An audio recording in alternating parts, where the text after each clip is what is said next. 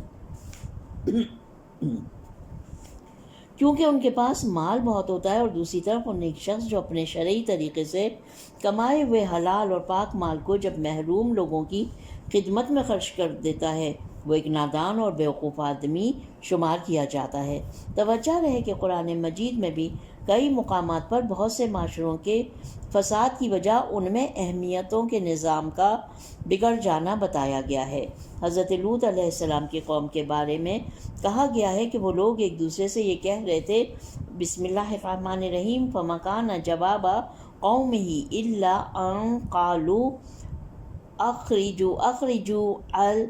أَخْرِجُوا آلَ لُوطٍ مِّن قَرْيَتِكُمْ إِنَّهُمْ أُنَاسٌ يَطَهَّرُونَ۔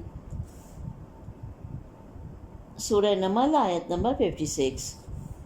تو ان کی قوم کا جواب اس کے سوا کچھ نہ تھا کہ وہ کہنے لگے، تم لوط کے گھر والوں کو اپنی بستی سے نکال دو، یہ بڑے پاک باز بنتے ہیں۔ حضرت نوح علیہ السلام کی قوم کے ظالم بھی ان پاک دل جوانوں کو جو آپ پر ایمان لا چکے تھے، ارادہ ازل یعنی نیچ ذات والے، اراذل یعنی نیچ ذات والے اور سادہ لوح اور خود سر کہتے تھے، اور ان کی نظر میں ان لوگوں کی دوسروں پر کوئی فضیلت نہیں تھی۔ کہنے لگے، بسم اللہ الرحمن الرحیم، فقال الملأ الذین کفروا من قومه ما نراک الا بشرا مثلنا وما نراک اتبعک الا الذین هم اراذلنا بادئ الرأی وما نرى لكم علينا من فضل بل نظنكم كاذبين۔ سورہ ہود کی آیت نمبر 27۔ ترجمہ، ہم تمہیں سوائے اپنی طرح کے ایک بشر کے اور کچھ نہیں جانتے، اور جو لوگ تمہاری پیروی کرتے ہیں انہیں بھی ہم محض نچلے طبقے کے سادہ لو افراد میں شمار کرتے ہیں، اور تمہارے لیے ہم اپنی نسبت کی فضیلت کے بھی قائل نہیں ہیں، بلکہ ہم تو تم لوگوں کو جھوٹا تصور کرتے ہیں۔ Page number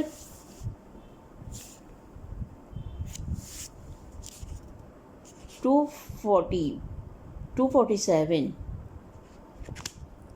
page number 247۔ جی ہاں، جب زمانے کے لوگ فاسد ہو جائیں اور ظلم و ستم بڑھنے لگے تو معاشرے کا چہرہ ہی بدل جاتا ہے، اور جن چیزوں کو اہمیت نہیں دینی چاہیے وہ ان چیزوں کی جگہ لے لیں گے جنہیں اہمیت ملنے کا حق ہے، اور ظالم اپنی ہٹ دھرمی پر مزید اکڑنے لگے گا، اور نیک حضرات مجرم شمار کیے جائیں گے۔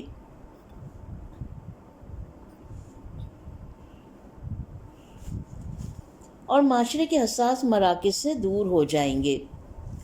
امام اس کلام کو تسلسل دیتے ہوئے فرماتے ہیں، لا تنتفعوا بما علمنا ولا نسألوا عما جاہلنا۔ ایسا اس لیے ہوتا ہے کہ ہم جو چاہتے ہیں اس سے فائدہ نہیں اٹھاتے، اور جو نہیں جانتے اس کے بارے میں کسی سے پوچھتے بھی نہیں ہیں۔ در حقیقت یہ وہ بدترین حالت ہے جس میں ایک فرد یا ایک پورا معاشرہ گرفتار ہو جاتا ہے، یعنی نہ تو اپنے علم و آگاہی سے مشکلات کے حل کے لیے استفادہ کرتے ہیں،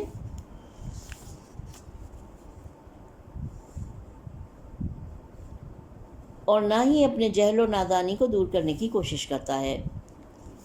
ان دونوں چیزوں کا حاصل سوائے جہل و جرائم کے سیاہ دلدل میں ڈوبتے چلے جانے کے سوا کچھ نہیں، اور یہی حال ان لوگوں کا ہے جو معاشرے کے فسادات کے مقابلے میں غیر ذمہ داری کا مظاہرہ کرتے ہیں،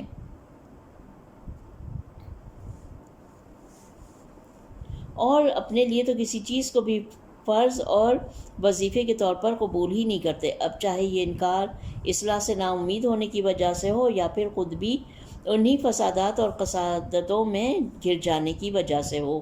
پھر حضرت فرماتے ہیں، لا نتخوفوا قاریۃ حتی تحل بنا۔ اسی وجہ سے ہم کھڑکھڑانے والے حادثات اور فتنوں سے اس وقت تک نہیں گھبراتے جب تک وہ ہم پر نہ آ جائیں۔ قابل توجہ بات یہ ہے کہ امام عالی مقام نے ان آخری جملوں میں متکلم مع الخیر کا لفظ استعمال کرتے ہوئے ہم کے لفظ کے ذریعے گفتگو فرمائی ہے اور اس کے دائرے میں خود سمیت تمام لوگوں کو شامل کرتے ہوئے گفتگو کر رہے ہیں، جبکہ یقیناً اور قطعاً آپ جیسے پاک اور آگاہ انسان سے جو کہ خود سراپا تقویٰ ہیں یہ امور بعید ہیں۔ ممکن یہ تعبیر اس لیے آپ نے استعمال فرمائی ہو تاکہ ان کی اندرونی کمزوریاں پروان نہ چڑھیں اور وہ لوگ اپنے آپ کو ان امور میں ذمہ دار جانیں۔ چند نکات۔ زمانے کے فاسد ہو جانے سے کیا مراد ہے؟ نقطہ نمبر 1، جیسا کہ اوپر اشارہ ہوا، دور اور زمانے سے مراد چاند اور سورج کی گردش کی پیمائی یا زمین کے اپنے محور کے گرد اور سورج کے گرد حرکت ہے۔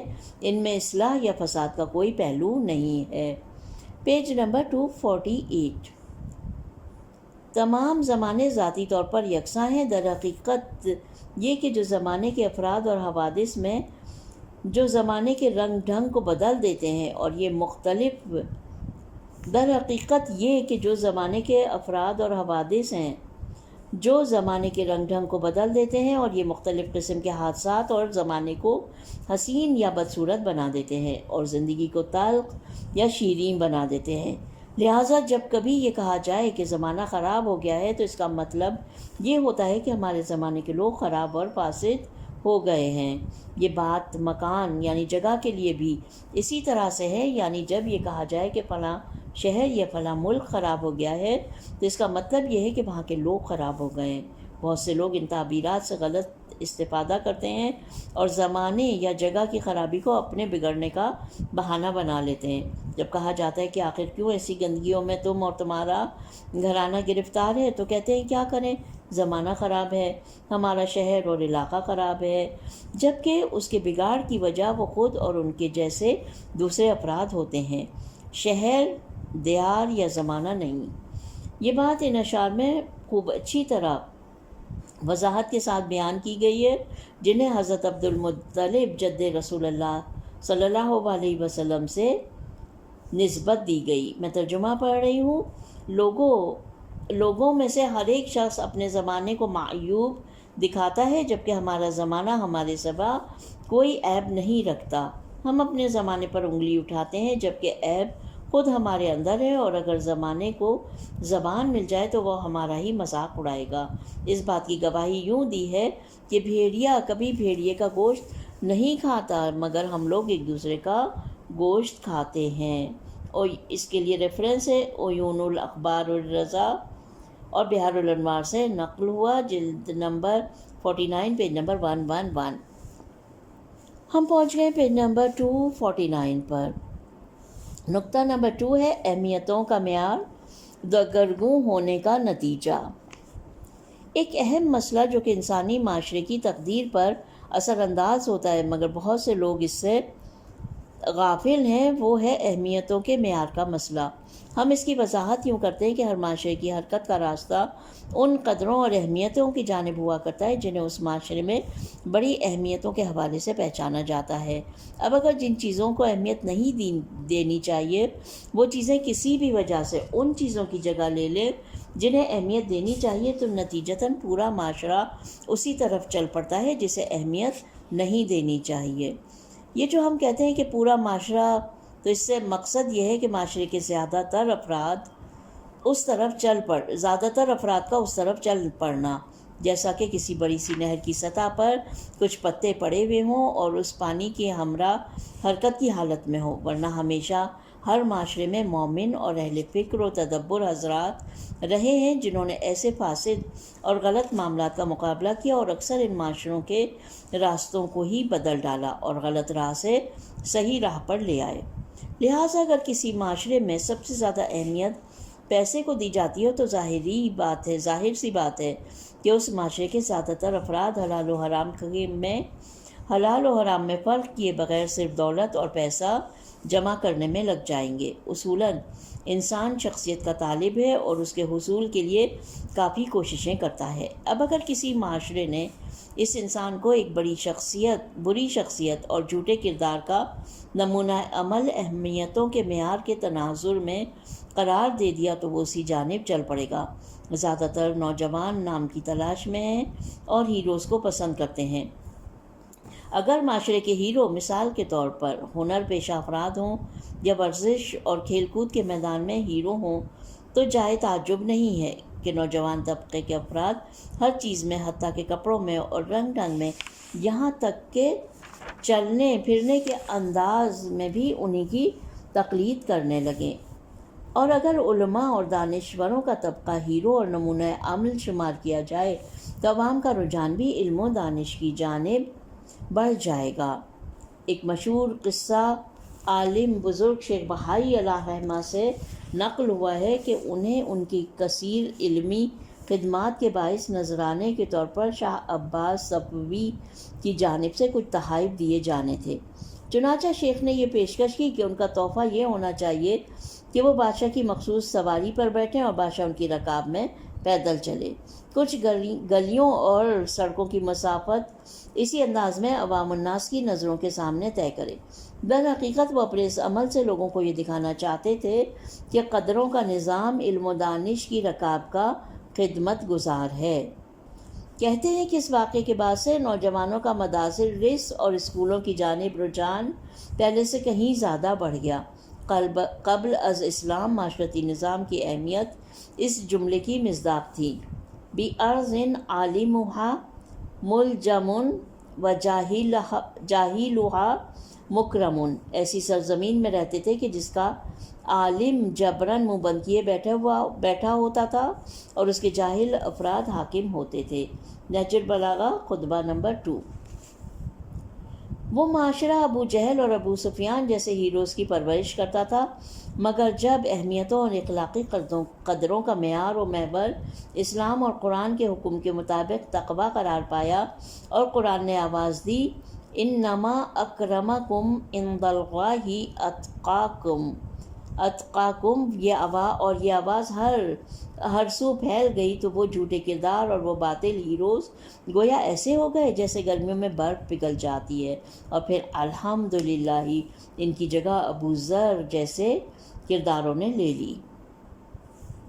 افسوس کی بات تو یہ ہے کہ خلفاء کے دور میں اسلام کی اہمیتوں کا نظام ہار گیا اور جاہلیت کی اقدار نے پھر سے جگہ بنا لی، اور یوں عمرو عاص اور ابو موسیٰ اشعری جیسے کرداروں نے مالک اشتر اور ابو ذر اور عمار و یاسر جیسے کرداروں کی جگہ لے لی، اور یہی وہ المیہ ہے جس نے امام علیہ السلام کو شدید تکلیف دی۔ حضرت کے دکھڑوں کا ایک سبب یہ ہے کہ نیک کردار شخص کو بد کردار شمار کیا جاتا تھا، اور ظالم اور ستم پیشہ افراد میدان کے سورما ہوتے تھے، اور روز بروز ان کے مظالم بڑھتے چلے جا رہے تھے۔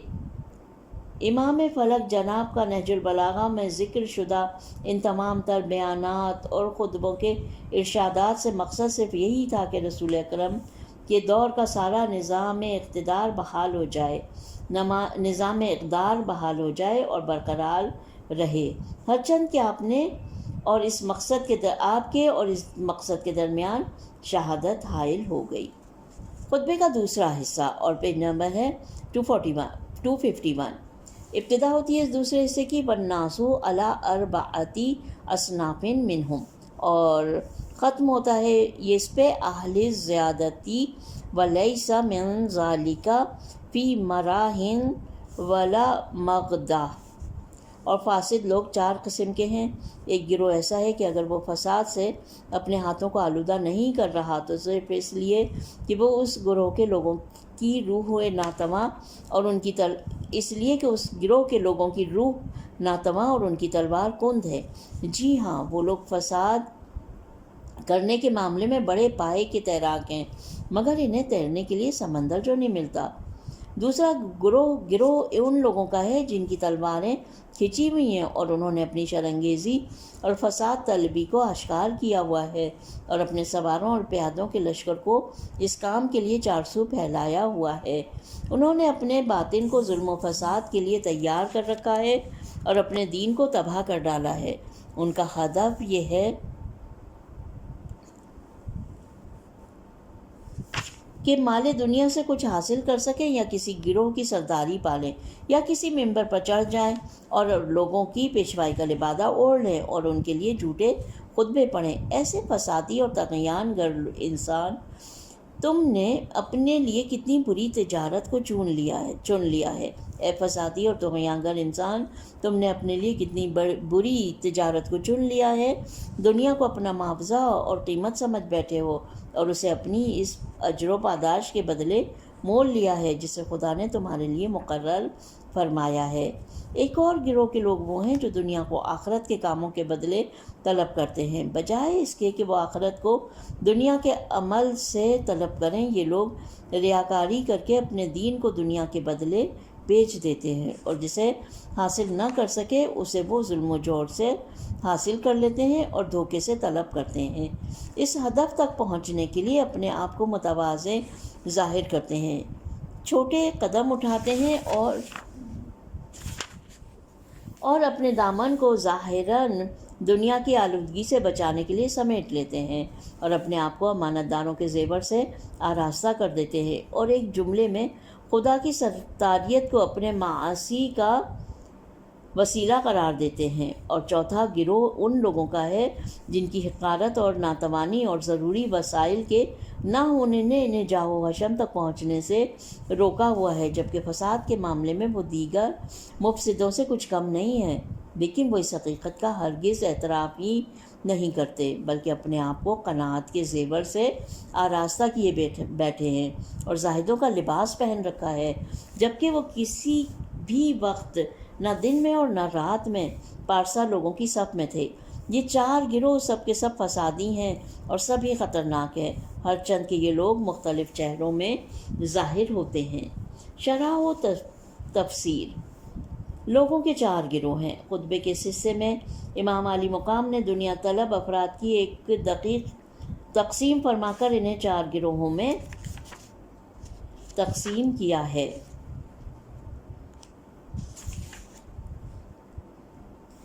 حضرت کی تقسیم نہ صرف یہ کہ اس دور میں صادق آتی تھی بلکہ ہر دور میں صادق آتی ہے۔ آغاز سخن میں فرماتے ہیں فی الناس علی اربعۃ اصناف، لوگ چار قسم کے گروہوں پر مشتمل ہیں۔ منہم من لا یمنع الفساد فی الارض الا محانۃ نفسہ وکلالۃ حدہ ونزیز وفرہ۔ کلالتا کا لفظ سلالتا کے وزن پر ہے اور کند ہونے کے معنی رکھتا ہے، لہٰذا کہ تلوار کو ککول کہا جاتا ہے۔ نزیز کا لفظ اور ناچیز کے معنوں میں آتا ہے۔ نزیز کا لفظ میم اور ناچیز کے معنی میں آتا ہے، اسی لیے اس کم پانی کو تفیض کہتے ہیں جو تھوڑا تھوڑا کر کے جمع ہوتا ہے۔ ترجمہ اس کا ہے جو عبارت میں نے پڑھی ان میں سے ایک گروہ ایسا ہے جو خطبے کا حصہ میں نے پڑھا شروع کا، دوسرے حصے کا ابتدائی حصہ، ان میں سے ایک گروہ ایسا ہے کہ اگر وہ لوگ فساد نہیں کرتے تو اس کے لیے ان کی روح ناتواں اور ان کی تلواریں کند اور ان کا مال تھوڑا ہے۔ ایک مشہور تعبیر کے مطابق انہیں تیرنے کو پانی میسر نہیں، ورنہ یہ لوگ فساد کے دریا کے ماہر ترین تیراک ہیں۔ در حقیقت یہ لوگ اسباب کی کمی کے غم میں افسردہ ہیں، ورنہ ان کے وجود اندرونی طور پر شر و فساد اور ظلم و تباہی سے مالا مال ہیں۔ ظاہر سی بات ہے کہ ایسے افراد اپنے اندرونی شر کو ظاہر کرنے کے لیے کسی کارآمد موقع کی تلاش میں ہوتے ہیں، اس بنا پر کبھی ان کے پرسکون اور بے ضرر ظاہر کے دھوکے میں نہیں آنا چاہیے۔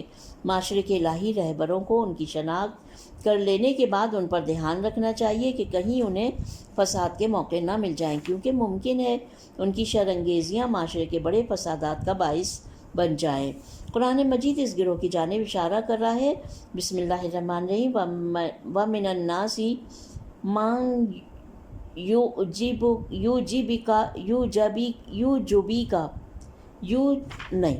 وَمِنَ النَّاسِ مَن يُعْجِبُكَ قَوْلُهُ فِي الْحَيَاةِ الدُّنْيَا وَيُشْهِدُ اللَّهَ عَلَى مَا فِي قَلْبِهِ وَهُوَ أَلَدُّ الْخِصَامِ وَإِذَا تَوَلَّى سَعَىٰ فِي الْأَرْضِ لِيُفْسِدَ فِيهَا وَيُهْلِكَ الْحَرْثَ وَالنَّسْلَ واللہ لا یحب الفساد. لوگوں میں سے کچھ ایسے بھی ہیں کہ جن کی گفتار دنیا کی زندگی میں تمہارے لیے تعجب خیز ہوگی. وہ بظاہر محبت کا اظہار کرتے ہیں اور خدا کو اس پر گواہ بناتے ہیں جو ان کے دلوں میں ہے. یہ ایسی صورت میں ہے کہ وہ خود شدید ترین دشمنوں سے میں ہیں. ان کی نشانی یہ ہے کہ جب وہ کسی اقتدار تک پہنچ جاتے ہیں تو زمین میں فساد برپا کرنے کی کوششیں کرتے ہیں اور کھیتوں اور چوپایوں کو نیست و نابود کر دیتے ہیں، اور خدا فساد کو پسند نہیں کرتا. سورہ بقرہ کی آیت نمبر 204 اور 205. پھر حضرت دوسرے گروہ کی صفات اور ان کے اہداف اور انجام کا تذکرہ فرماتے ہیں. وَمِنْهُمُ الْمُسْلِطُ. مسلط کا لفظ سلط کے مادے سے ہے اور وہ کسی چیز کے ظاہر ہونے کے معنی میں استعمال ہوتا ہے.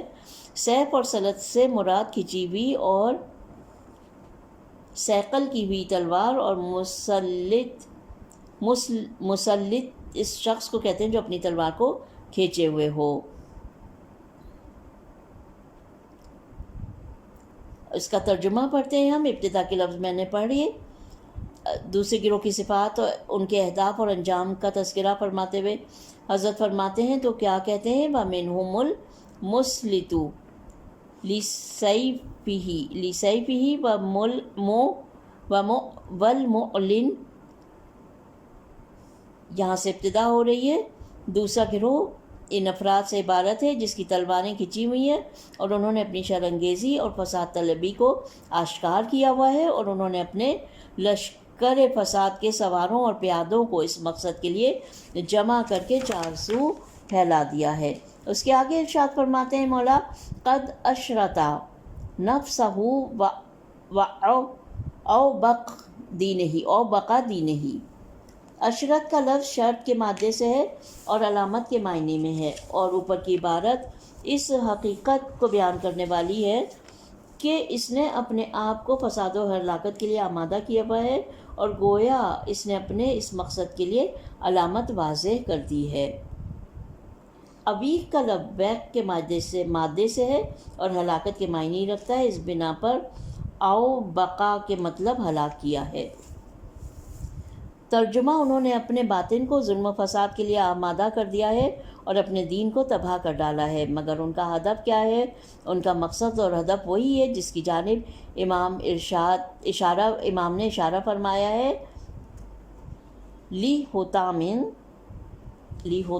اب اس کا ہے ہوتام کا لفظ غلام کے وزن پر ہے اور ٹوٹے ہوئے اور بے ارزش کے معنی رکھتا ہے، اور دنیا کے مال و متاع کو ان کے بے ارزش ہونے کی خاطر حطام میں دنیا کہا جاتا ہے. تو امام نے ارشاد فرمایا لی حطامن ینتہز کا لفظ تہز کے مادے سے ہے اور نحس کے مادے سے ہے، اور کسی کام کے نون دو چشمی ہے اور زال، اور کسی کام کے انجام دینے کے لیے کی جانے والی حرکت کے معنی میں آتا ہے، اور یہاں کسی غنیمت کے حصول کے لیے کی جانے والی حرکت کے معنی میں استعمال ہوا ہے. اس کے بعد ایک لفظ استعمال ہوا ہے مقنب کا لفظ